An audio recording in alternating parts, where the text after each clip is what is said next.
আপনাদেরকে বুঝতে হবে এই মুক্তিযুদ্ধের পরবর্তী সময়ে আমরা একটা অন্তর্বর্তীকালীন সরকার পেয়েছি।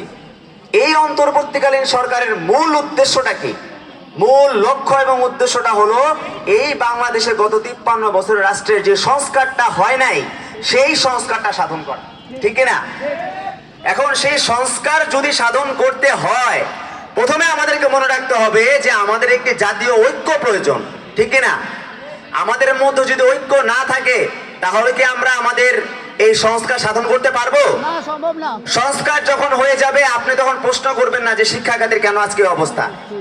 সংস্কার যখন হয়ে যাবে আপনি প্রশ্ন করবেন না যে স্বাস্থ্য খাতের কেন আজকে এই অবস্থা। করবেন? কখনো করবেন না। তখন স্বাস্থ্য খাতের মতো করেই চলবে।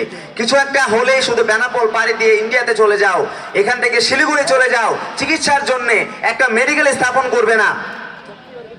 উত্তরবঙ্গের কোন জেলার মধ্যে ভালো একটা হাসপাতাল থাকবে না, প্রাইভেট হাসপাতাল থাকবে না। কেন থাকবে না? প্রশ্ন আসে না? অবশ্যই। সেই প্রশ্নের আমরা সমাধান পাবো যখন আমরা এই রাষ্ট্রের সংস্কার করতে পারবো। আমরা শেকড়ে হাত দিয়েছি, শেকড়ে। মুক্তিযুদ্ধের পরবর্তী সময় এখন আমাদের মূল ফোকাসের জায়গা হলো যে রাষ্ট্রকে পুনর্গঠন করা।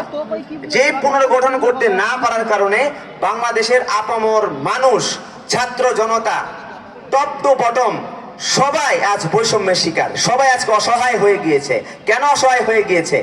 কারণ সবার মধ্যে বিভাজন সৃষ্টি করে রাখা হয়েছে। আপনারা বলুন তো যে এই গাইবান্ধাতে আপনাদের মধ্যে বিভাজন সৃষ্টিকারী একটা এলিমেন্টের নাম বলেন। এমন একটা উপাদান যে উপাদানটার কারণে আপনারা সবাই বিভক্ত হয়ে যান। বলেন কি সেই উপাদান? কি করেছেন আপনি সর্বনাশ? সেই উপাদানটি হলো রাজনীতি। কি রাজনীতি? রাজনীতি। বুঝতে হবে।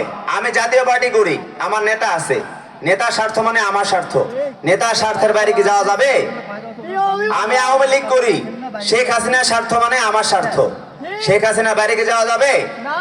আমি বিএনপি করি, বিএনপির স্বার্থ মানে আমার স্বার্থ। বিএনপি বাইরে যাওয়া যাবে?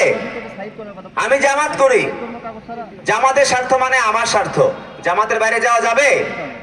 এই যে দলীয় বিভাজনের রাজনীতি, এই রাজনীতির জন্য জনগণ কখনো একতাবদ্ধ কখনো হতে পারে না।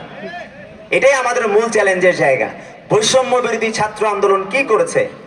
ছাত্র জনতাকে সাথে নিয়ে 16 বছর ধরে কায়েমকৃত শেখ হাসিনার ফ্যাসিজমকে উপড়ে ফেলে শেখ হাসিনার পতন ঘটিয়েছে, ঠিক না?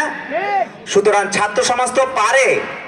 যে কাজটা, যে একতা বিএনপি সাধন করতে পারে নাই, আওয়ামী লীগ সাধন করতে পারে নাই, জামাত সাধন করতে